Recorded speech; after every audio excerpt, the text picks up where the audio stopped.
Your money is becoming more conditional. Not because it disappeared, not because it collapsed, but because the trust holding it together is thinning. Crypto didn't create that shift, it exposed it. For decades, modern money felt stable. You worked, you earned, you saved. The numbers in your account represented stored effort. They felt neutral, durable, backed by institutions too large to question.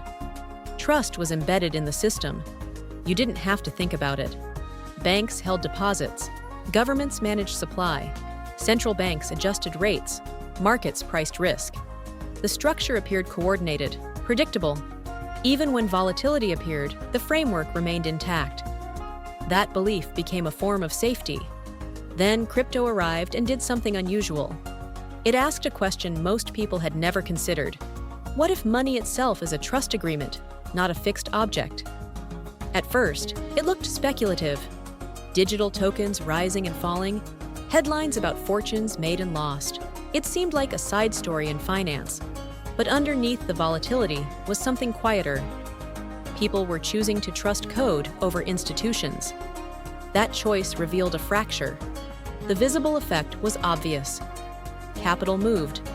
Young investors shifted savings into digital assets. Payment networks experimented with blockchain. Governments responded with regulation and digital currency discussions. But the invisible mechanism was deeper. Trust in modern money had always depended on distance from policy decisions, distance from inflation mechanics, distance from how liquidity enters the system. As long as that distance remained, stability felt natural. When rates stayed low for years, asset prices rose. When stimulus entered markets, portfolios expanded. Gains felt earned. Losses felt temporary. Few people asked why the underlying currency was expanding at the same time. Crypto collapsed that distance. It made the monetary system visible. Supply schedules were transparent. Issuance rules were coded. Transactions were public. Volatility was immediate. There was no committee smoothing perception, no press conference framing stability. That transparency felt radical, but it also exposed something uncomfortable. Modern money relies on flexible trust. It must expand during crisis. It must contract during overheating. It must adjust to political priorities. Flexibility keeps economies functioning. It also means the value of savings depends on decisions outside your control. Crypto offered rigidity instead. Fixed supply, predictable issuance, no central authority. The promise was simple: trust the algorithm. People who entered weren't only chasing return, many were responding to a subtle erosion of confidence. In traditional structures, they had watched purchasing power decline. They had seen emergency stimulus inflate asset prices beyond wages. They had felt that working harder no longer translated into proportional wealth. The behavioral trap began there. When trust weakens, people search for alternatives. They move capital. They diversify into new systems. They attempt to regain control. But the act of moving reinforces volatility. Speculation increases. Narratives accelerate. Prices detach from utility. The new system becomes unstable precisely because it is absorbing doubt from the old one. Crypto became a mirror. When prices surged, it signaled dissatisfaction with existing money. When prices crashed, it signaled the cost of abandoning established trust. Both movements carried information. The structural lock-in appears when neither system feels fully secure. Traditional money depends on institutions that must intervene. Crypto depends on collective belief in code and scarcity. Both require trust. Neither is immune to pressure. And trust, once examined, rarely feels as effortless as before. This is where identity collides with structure. You save money to feel protected. You diversify investments to reduce risk. You follow financial advice to increase stability. You assume that disciplined behavior will translate into greater control over time. But if the currency storing your effort is flexible by design, and the alternative currency storing your doubt is volatile by nature, stability becomes conditional. You are choosing between adaptive trust and algorithmic trust. Most people never wanted that choice. They wanted money to disappear into the background, to act as a reliable container for work and time. crypto forced the container into view. And once seen, it cannot fully disappear again. Consider what happens during crisis. Governments expand supply to prevent collapse. Markets recover, employment stabilizes. The intervention works, yet the long-term effect is diluted purchasing power, asset inflation, increased wealth concentration.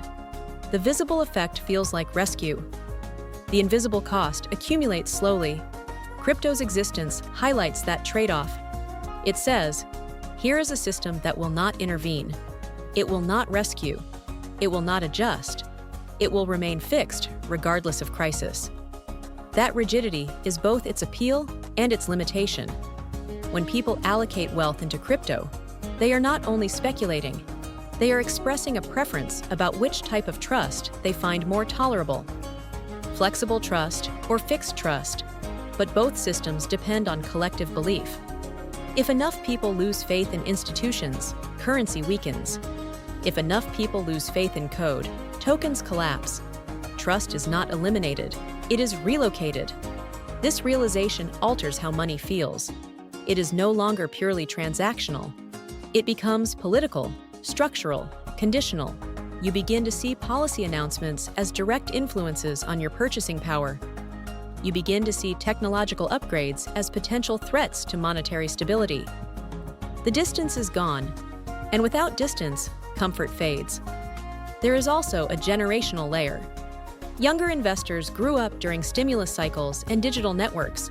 They witnessed rapid technological disruption. They are accustomed to decentralized platforms. For them, trusting code feels intuitive. Older generations built wealth within institutional frameworks. Banks, pensions, regulated markets.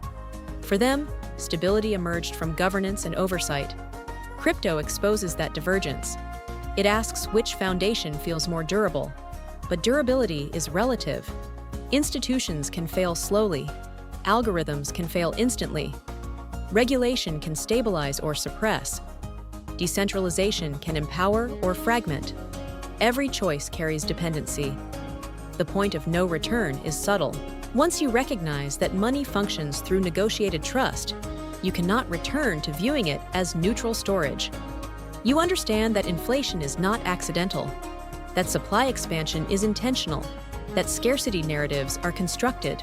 You begin to measure wealth differently, not only by returns, but by resilience of the system holding those returns.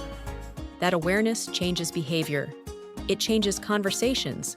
It changes how risk is perceived. Even if you never buy crypto, its presence reshapes your understanding of modern money. The cost is psychological. Certainty declines. Money becomes less about numbers and more about structure. You realize that stability requires belief. That belief requires maintenance. That maintenance requires trade-offs. Crypto did not break trust. It illuminated its fragility. And when fragility becomes visible, people adjust. They hedge. They diversify. They question. They hold multiple forms of value. They distribute risk across systems. But distributing trust does not eliminate dependence. It multiplies it. Now, your financial life depends on institutional policy and network consensus, on central banks and decentralized miners, on regulation and code updates. The web becomes more complex. Complexity feels like sophistication. It can also feel like exposure. This is not about whether crypto succeeds or fails. It is about what its existence reveals. Modern money is not static.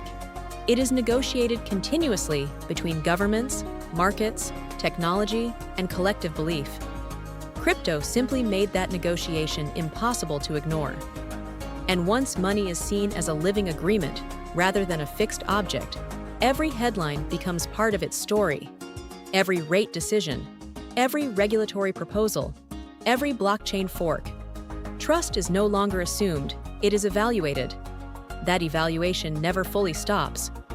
If this way of looking at money is useful to you, you'll find more like it on the Finance Simplified channel.